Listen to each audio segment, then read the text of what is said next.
윤석열 대통령의 탄핵소추안이 가결되면서 이제 관심은 헌법재판소에 쏠리고 있습니다.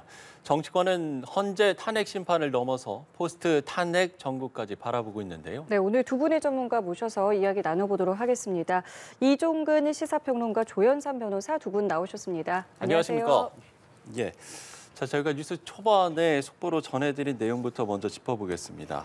검찰 특수본이 윤 대통령에게 소환을 통보했습니다만 윤 대통령이 이에 응하지 않았고 검찰은 앞으로 2차 소환 통보를 할 예정이다. 이렇게 밝힌 내용들이 저희가 속보로 전해드렸었는데 윤 대통령에 대한 조사가 앞으로 좀 어떻게 진행될지 전망을 해본다면요? 아마도 검찰은 대통령의 신병 확보를 위해서 2차, 3차 계속 소환 통보를 하고 네. 드라이브를 걸 것으로 보입니다. 왜냐하면 지금 공수처라든지 또는 경찰이라든지 또는 상설특검 또는 새로 이제 시작될 특검 등 이렇게 5개의 공식적인 수사기관이 서로 경쟁을 벌이는데 검찰이 한 발짝쯤 앞서 있거든요. 신병 확보, 김용현 장관에 대한 신병 확보와 함께 지금 사령관들의 신병 확보도 지금 추진하고 있습니다. 이런 주요 임무 종사자들의 신병을 확보한다면 실제로 우두머리, 즉 그 내란 수괴의 증언을 확보할 수가 있거든요. 네네. 그렇다면 뭐 이 다른 여타 수사기관들보다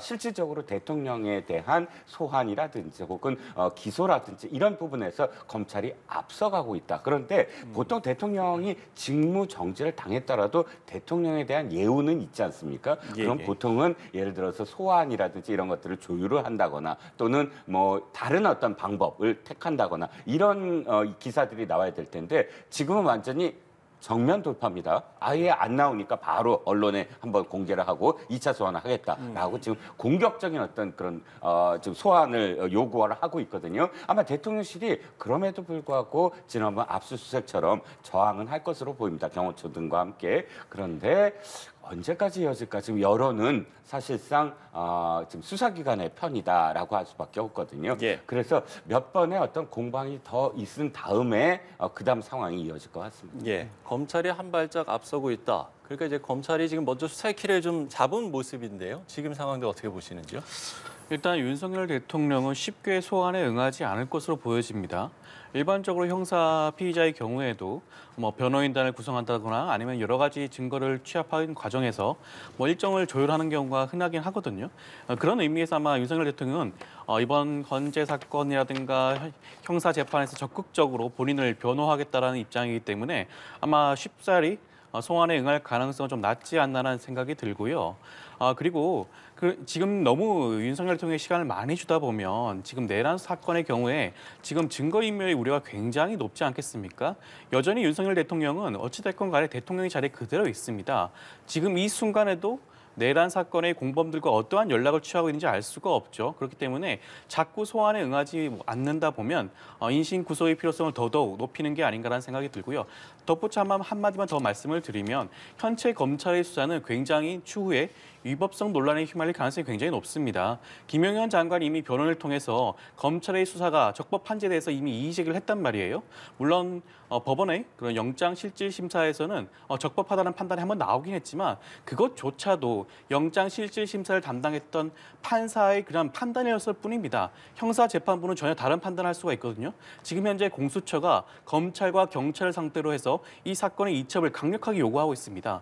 조속히 이첩을 하는 절차를 통해 가지고 추후에 발생할 수 있는 위법성 소지를 논란을 차단할 필요성이 있지 않나 생각이 듭니다. 예.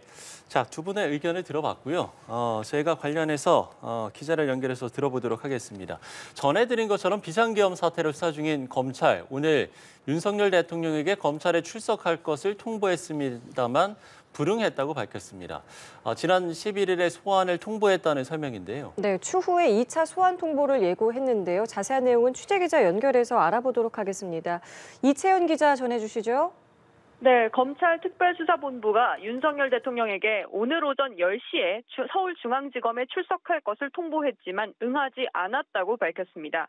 소환 통보는 지난 11일에 이뤄졌다고 덧붙였는데요. 국회에서 탄핵안이 가결되기 전에 소환을 요청한 겁니다. 검찰은 윤 대통령의 소환 불응 이유에 대해서는 밝히지 않았습니다. 검찰은 우편으로 공문과 함께 출석 요구서를 보냈다면서 수신이 된 건 확인했다고 설명했습니다. 검찰은 앞으로 2차 소환을 통보할 방침인데요. 현재 윤 대통령이 받는 혐의는 내란과 직권남용 혐의입니다. 검찰은 내란죄에 대해선 대통령 재임 중에도 소추가 가능한 중범죄라 탄핵 여부와 무관하게 수사 진행을 이어왔고요. 탄핵 소추안 통과로 법적으로 대통령 직무가 정지된 만큼 윤 대통령에 대한 직접 수사에 속도를 내는 것으로 보입니다. 검찰은 비상계엄 당시 국회와 선관위에서 일어난 일들을 상당 부분 수사가 진행됐다고도 밝혔습니다. 한편 경찰 국가수사본부도 오늘 윤 대통령 등을 내란죄 등으로 고발한 시민사회단체 관계자를 불러 고발인 조사를 진행했고 대통령 출석 요구도 검토하고 있는 것으로 알려졌는데요. 국수부는 지금까지 박안수 전 계엄사령관 등 현역 군인 43명을 조사했으며 비상계엄 사태에 군인 1,500여 명이 동원된 것을 확인했다고 밝혔습니다. 지금까지 보도국에서 전해드렸습니다. 예, 저희는 이제 두 분과 계속해서 좀 이야기를 나눠볼 텐데요. 내일 이제 헌법재판소의 첫 회의가 있습니다.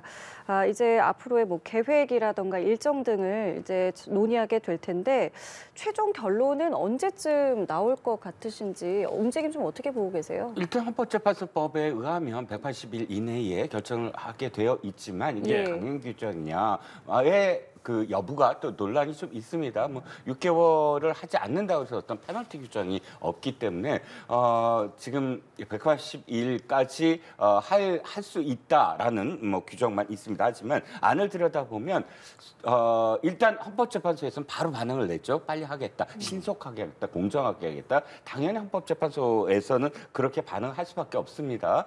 예를 들어서 대통령과 장관이 직무정지를 했을 때 국민들에게 오는 피해는 사실 대통령은 상상할 수 없을 정도로 직무 정지란 공백 기간에 국민들한테 엄청난 어쨌든 피해를 줄 수밖에 없지 않겠습니까? 그 당연히 장관과 다르겠죠. 그래서 헌법재판소 측에서는 빨리 하고자 하나 몇 가지 좀 허들이 있어요. 이번에는 굉장히 예를 들어서 기존의 어떤 그런 이 헌법재판소의 이 문제와 좀 다릅니다. 구성에 대한 문제예요. 첫 번째는 6명에 대한 어떤 상황을 어떻게 바라볼 것이냐에 따라서 그 헌법학자들끼리 약간 이견이 있거든요. 물론 그 문제는 또 넘어갈 수 있습니다. 황교안 권한대행체제 2016년도에도 한 명을 안 채웠는데 그때는 헌법재판소장이었어요. 그리고 대통령 임명이었고요. 그러니까 권한대행이 대통령의 임명권을 그대로 가져올 수 있느냐. 예를 들어서 국회가 추천하거나 혹은 대법원장이 추천하는 경우는 형식적 임명권. 그러니까 그렇게 추천한 것을 대통령이 거부한 적이 없으니까 당연히 할 수 있다라는 어떤 해석이 있다면 그 해석을 따른다면 이번에 3명도 사실상 지금 한독수 권한대행이 할 수 있다로 해석이 됩니다. 두 번째 것들이 4월 18일이에요. 4월 18일 날 2명 문영배 재판관과 이제 이미선 재판관 두 사람이 이제 사퇴를 아까 그 퇴임을 하면 뭐가 문제냐면 이 두 분은 대통령이 임명한 사람들이에요. 그러다 보니까 이 두 사람을 채워야 되느냐 말아야 되느냐 그때도 또 논란이 있을 겁니다. 그러니까 헌법재판소 측에서 4월 18일 이전에 만약 이걸 끝낸다면 9명 체제로 그러면 별 문제가 없으나 4월 18일까지 못 끝낸다면 그다음부터 또 논란이 한 1개월 다시 재발하지 않을까 하는 생각입니다. 두 가지 변수를 지금 짚어주셨는데요. 각각에 대해서 어떤 입장 갖고 계세요? 일단 이번 사건 자체는 이전에 박근혜 전 대통령의 그런 탄핵 사건과는 전혀 다른 수준입니다. 그때는 사실 최순실 씨와의 관계라든가 여러 가지 금전적인, 경제적인 지원 문제라든가 좀 사안이 복잡했어요. 그렇기 때문에 현재 차원에서 이것을 심리하는 데 시간이 다소 소요될 수밖에 없는 그러한 정황이었습니다. 그럼에도 불구하고 91일 만에 결론을 내렸었죠. 그런데 이번 사안은 내란 사건입니다. 비교적 명확하죠. 많은 국민들이 전 세계 사람들 다 보지 않았겠습니까? 국회와 선관위에 계엄군이 진주한 모습을 그대로 봤기 때문에 이 내란 사건을 어떻게 누가 계획을 했고 모의를 했고 지휘를 했는지만 명확하게 밝혀내면 이 사건의 전체적인 윤곽은 밝혀낼 수 있다. 그렇다고 한다면 이번에 사실 민주당과 야권에서 탄핵 사유를 사실 이거 하나로만 압축하지 않았겠습니까? 저는 그것이 굉장히 훌륭한 전략이라는 생각이 들고요. 사실 뭐 김건희 여사와 관련된 각종 의혹이라든가 명태균 의혹과 관련된 각종 사안들을 탄핵 사유에 넣다 보면 탄핵 심리가 자칫 잘못하면 굉장히 지연될 수가 있었는데 이번에 내란 사건만으로 탄핵 사유를 결정을 했기 때문에 탄핵 심리 자체는 굉장히 빨리 이루어질 수가 있다. 말씀을 우선 드리고요. 예. 그리고 아까 말씀하신 것처럼 그 지금 재판관 두 구성 명이 부분이요. 두 명이 지금 4월 달에 퇴임을 앞두고 있고 사실 이건 좀 문제가 될 수도 있는 게 단순히 대통령이 임명한 게 아니라 대통령이 지명하고 임명하는 재판관입니다. 그렇다고 한다면 과연 권한 대행이 지명을 할 수가 있을 것인가라는 문제가 발생할 수가 있죠. 지난번에 박근혜 전 대통령 탄핵 사건에서도 9명이 아니었습니다. 8명이 판결을 내렸던 예. 전례가 있거든요. 그렇기 때문에 헌재 차원에서는 이러한 전례를 보더라도 구태 9명을 채울 필요는 없지만 그렇다고 하더라도 혹시나 추후에 있을 수 있는 그 정당성, 합법성 문제를 염두에 두고 4월 전에는 선고할 가능성이 굉장히 높지 않을까 생각이 듭니다. 예. 그럼 오히려 그런 부분 때문에 180일이 넘어갈 수도 있을 거라고 보시는지요? 저는 그렇지는 않다고 봐요. 180일을 넘을 필요성은 전혀 없다. 일단 헌법재판소 법에 따르더라도 180일 안에 결론을 내도록 되어 있고요. 예. 그리고 이미 지금 헌법재판관 재판소장 대행이 심리를 할 수 있고 판단에 대해서 일단 여지를 좀 남겨놓고 있긴 하지만 과거에도 8명으로 결론을 내린 경우가 있기 때문에 저는 설령 숫자가 2명이 줄어들어서 7명이 된다고 하더라도 예. 결론을 내리는 데는 크게 지장이 없다는 생각이 듭니다. 예, 알겠습니다. 자, 윤 대통령은 변호인단을 꾸리고 있는 것으로 알려졌습니다. 앞서 비선계엄 선포가 통치 행위라고 말한 것이 방어 논리를 미리 제시한 거다. 이런 이제 해석도 나오고 있는 상황인데 당시 군 관계자들의 진술이 잇따라 나오고 있는 상황이기 때문에 앞으로 어떻게 좀 대응을 할 거라고 보시는지요? 일단 대통령은 최대한 방어를 할 겁니다. 왜냐하면 법조인 출신이고 또 2016년도에 박근혜 대통령 탄핵 시절에 물론 탄핵이 끝난 다음에 탄핵이 인용된 다음에 수사를 본격적으로 개시를 해서 기소가 되었지만 어쨌든 자신이 그 수사를 하고 기소를 하는 그 모든 것들이 탄핵과 연관이 돼 있었던 걸 분명히 그 하나의 주역으로서 지켜봤고 또 주도를 했습니다. 예. 그렇기 때문에 그것과 관련돼서도 그 경험칙과 관련해서도 어찌됐든 자신이 이번에 방어의 어떤 논리를 다 펼 거냐가 이제 주목이 되는데 문제는 이겁니다. 아까 변호사님 말씀을 하셨지만 간단하다고 이야기하지만 또 간단하지 않은 것이 이를테면 지금 그 2016년도의 탄핵은 사람이 그렇게 많이 등장하진 않아요. 일단 그 범인이라고 이야기할 수 있는 피의자들이 예를 들어서 최순실 씨의 그 최소원 씨의 딸과 그다음에 조카와 그다음에 대통령 이렇게 실제로 형을 받을 수 있는 인물들이 아주 간단했거든요. 근데 내란죄는 이게 집단의 범죄입니다. 개인의 범죄가 아니고 그 집단이라는 것이 내란 수괴와 내란 주요 임무 종사자와 내란 그 단순 가담자와 이 사람들이 모두 다 진술을 받아야 되고 모두 다 증언을 해야 되고 모두 증거가 있어야 됩니다. 네. 예를 들자면 조직폭력단 사건처럼 내란은 전체적으로 내란을 참여한 사람들이 전부 다 증언대에 서야 되거든요. 그런데 이 사건이야말로 그렇다면 사법적 판단이 굉장히 중요한 상황이 돼버렸어요. 그래서 헌법 51조가 그래서 나오기 시작하거든요. 즉 그러니까 헌법 51조에 따르면 동일 사안에서 형사사건과 그다음 헌재가 동시에 있을 때 헌재의 판단입니다. 이 사법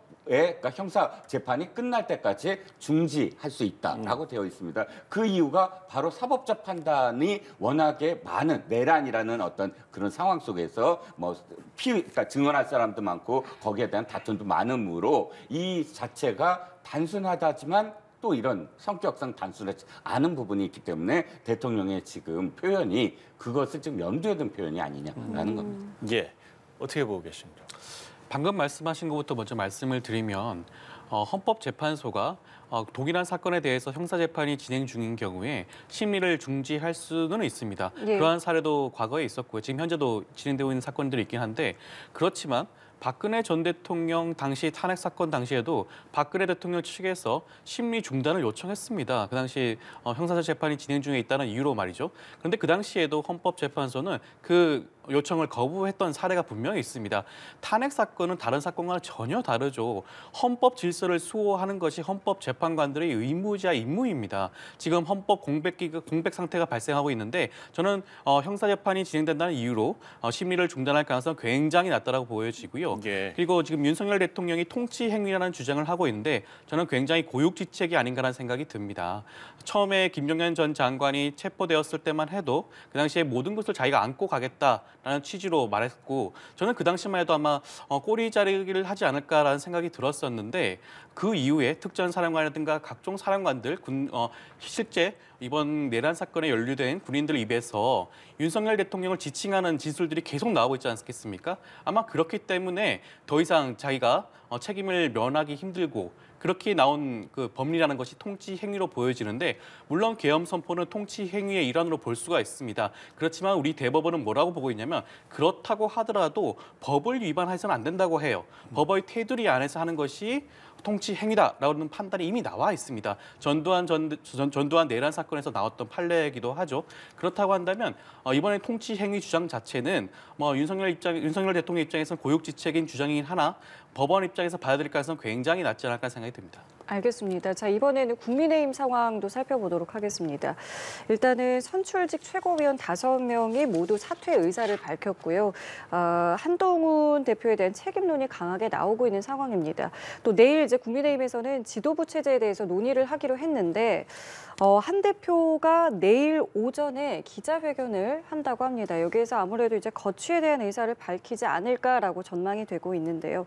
당초 오늘 4시에도 기자회견이 있었다라고 이제 보도가 나왔고요. 이것이 이제 오보라는 보도도 좀 있었는데 어떻게 좀 보세요? 한 대표 내일 어떤 입장 밝힐 것 같으신지, 어떤 내용이 들어갈 것 같으신지 여쭤보겠습니다. 일단 한 대표의 입장은 바뀐 것 같아요. 한 대표는 끝까지 가겠다라는 입장 한번 밝혔었고요. 네. 또 한 대표의 가장 가까운 그런 그 동료라고 이야기하는 박상수 변호사 등등은 굉장히 결사항전 이런 분위기였거든요. 예. 직접 저도 이제 통화를 해봤는데 왜냐하면 박상수 변호사가 당시에 페북에서 이것은 당원 당규에 위배된다라고 아주 도발적인 예. 명제를 던졌어요. 예. 근데 당원 당규상으로는 맞더라고요. 그 표현이 뭐냐면 비대위라는 그러니까 4인 이상 사퇴가 당대표의 권한이 그 즉시 무너지는 것이 아니라 비대위가 구성될 수 있다. 이렇게 돼 있거든요. 네. 즉 비대위가 구성될 수 있는 구성 요건이지 당대표의 권한을 내려놔라라는 요건 그런 어떤 전제가 아니다라는 박상수 변호사의 문제제기 때문에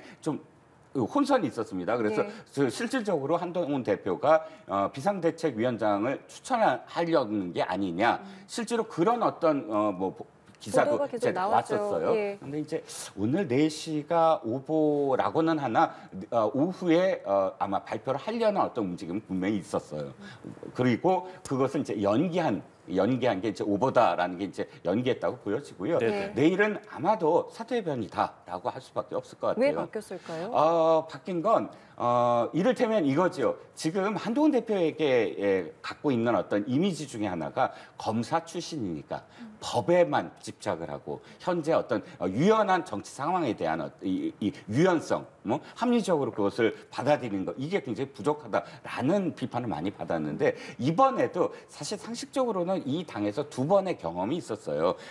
홍준표 대표 시절에 최고위원들 3명이 사퇴를 합니다. 그것도 당원 당규상에 그러니까 대표가 사퇴하라는 법은 없는데 홍준표 대표가 사퇴해버려요. 당시에 유승민 최고위원이랑 원희룡 최고위원이랑 이렇게 해서 사퇴를 함으로써 지금 박근혜 비대위원장이 등장을 하는 계기를 마련해 주거든요. 또 이준석 대표 시절에도 똑같이 사퇴를 함으로써 이준석 대표가 사퇴하는 과정이 있었습니다. 당원 당규가 그때도 또 꼭 적용을 한다 이런 뜻은 아니었거든요. 그러니까 아마 그 내부에서도 이번에 그냥 털어버리는 게 낫다. 다 내려놓을 거는 딱 내려놓고 검사니까 이렇게 당원 당규 법조항을 갖고 규칙 규정 조항을 갖고 이렇게 끝까지 물고 늘어진다. 이런 이야기를 들어서는 안 되지 않느냐라는 의견이 훨씬 더 많았던 것 같습니다. 한 대표가 어떤 입장을 내놓을지 그리고 그 입장에 따라서 앞으로 또 국민의힘은 어떤 모습이 될지 어떻게 좀 전망하십니까?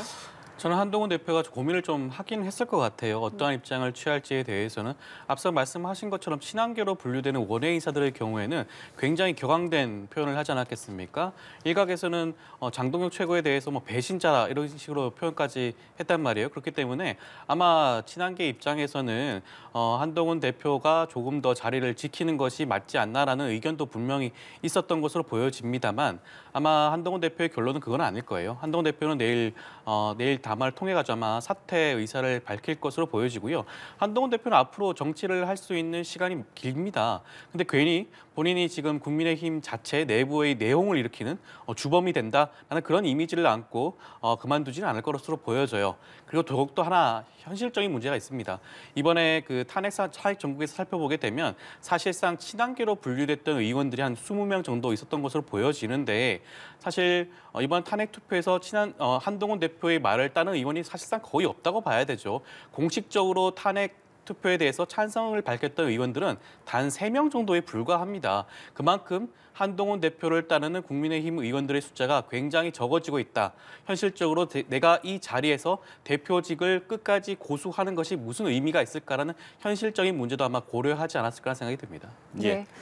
자, 한동훈 대표의 내일 기자회견을 지켜봐야 될 것 같습니다. 민주당 얘기도 해보죠. 이재명 대표가 오늘 국정안정협의체를 제안을 했습니다만 당분간 이제 전국 주도권은 아무래도 이제 민주당과 이재명 대표 쪽으로 쏠릴 수밖에 없어 보이는데 민주당의 앞으로의 전략 어떻게 좀 예상을 하시는지요? 일단 이재명 대표가 어저께까지의 행보와는 좀 다르잖아요. 어저께까지는 자신이 어떤 대통령으로서 마치 대통령이 된 것처럼이라는 비판이 있을 정도로 외신과 직접적으로 인터뷰도 하고 또 뭐 미국에 대해서도 뭐 트럼프 운운한 어떤 대목도 벌써 대통령이 되느냐라는 일단의 비판도 있었습니다. 그런데 이런 부분들이 굉장히 좀 불안정하게 보였다라는 내부 비판도 좀 있었던 것 같아요. 오늘 안정협의체라든지 이런 부분들은 저는 굉장히 눈에 띕니다. 왜냐하면 지금 이 민주당이 해야 될 건 뭐냐? 이 위기 상황에서 수권 정당이 될 수 있다. 그러니까 안정적으로 권력을 쟁취하더라도 안정적으로 이런 어떤 전국을 수습할 수 있는 그런 실력과 또 그런 마인드를 갖고 있다라는 걸 보여야만 한다라고 저는 늘 주장을 했는데 이 협의체라는 어떤 뭐 표현이 뭐 어떻게 되든 그런 부분들을 협의할 수 있다라고 제안을 했다 받아들일 수 있는 부분인데 국민의힘은 받아들여야만 한다고 전 생각을 하지만 못 받아들인 이유도 이해는 가요. 지금 당장 당이 수습해야 되는 문제들이 있어요. 그러니까 지금 원내대표가 권한대행이 됐지 몇 시간도 안 됐거든요. 예. 이런 상황 속에서 지금 당장 그것을 받아들이고 한다면 내부가 지금 수습이 안 돼 있는 상황 속에서 벌써부터 그 민주당과 야합하냐 이런 이야기를 권성동 원내대표가 받을 수밖에 없다. 권한대행이 예. 되자마자 이런 식으로 결정을 내리냐. 그렇기 때문에 일단은 지금 권성동 원내대표 입장에서는 이 문제를 단 보류했다. 물론 거부를 했지만 보류의 상황으로 보입니다. 왜냐? 앞으로도 사실 험난합니다. 그러니까 협상을 해야 될 부분들이 예산 말고도 굉장히 많아요. 근데 그걸 껌껌이 그냥 이렇게 공격적으로 하기에는 108명이 너무 적습니다. 그래서 협의체라는 이름이 아니더라도 원내대표, 그러니까 권성동 권한대행 입장에서는 야당과 협의할 수밖에 없다라는 생각입니다. 예. 여당은 국민의힘이다. 그러니까 사실상 거부의 뜻을 이제 권성동 원내대표도 밝혔었거든요. 저는 권성동 원내대표의 그런 입장 자체가 굉장히 짧은 단견이 아닌가라는 생각을 지울 수가 없는 게요. 국정 운영의 판축은 분명 국회이고 그중에 민주당은 다수당입니다. 과반을 넘는 다수당이죠. 지금까지 여야가 협의가 이루어지지 않고 정부와 협의가 이루어졌지 않았던 부분 자체는 윤석열 대통령이 그 정점에 있었기 때문입니다. 윤석열 대통령은 야당 대표인 이재명 대표에 대해서 범죄자 취급을 했어요. 제대로 된 만남조차 갖지를 않았습니다. 그리고 계속해서 공세를 취해왔죠. 대화의 창을 닫았기 때문에 그런 겁니다. 지금 윤석열 대통령은 직무 정지가 되었고 이제 대화의 파트너는 한덕수 총리라고 할 수가 있겠죠. 그러면 다시 대화가 복원할 수 있는 기회가 생긴 겁니다. 그렇기 때문에 이재명 대표가 국정운영협의체를 제안을 한 것이고요. 이것은 야당과 정부가 양측이 협의하겠다는 게 아니에요. 여당과 함께 국회와 행정부가 함께 논의하면서 국정의 난맥을 풀어가자는 그런 주장입니다. 거기에 대해서 여당 입장에서 충분히 받아들일 수 있는 저는 제안이라는 생각이 들고요. 그리고 앞서 말씀하신 것 중에 이재명 대표가 흡사 다음 이미 대통령이 된 것처럼 행동을 했다는 말씀에 대해서 조금 말씀을 드리면 지금 탄핵 전국 이후에 외신 기자들이라든가 여러 기자들 입장에서는 지금 다수당 대표인 이재명 대표의 생각이 궁금할 수밖에 없습니다. 어떻게 국회를 운영해 나갈 것인지에 대한 입장을 물어봤다고 할 수가 있을 것이고요. 거기에 대해서 이재명 대표가 흡사 대통령인 것처럼 말한 것은 아니고 제1야당 대표로서의 그런 모습을 보여준 게 아닌가라는 생각이 듭니다. 알겠습니다. 오늘 두 분 말씀은 저희 여기까지 함께 하도록 하겠습니다. 지금까지 이종군 시사평론가, 조현삼 변호사와 함께했습니다. 두 분 감사합니다. 고맙습니다.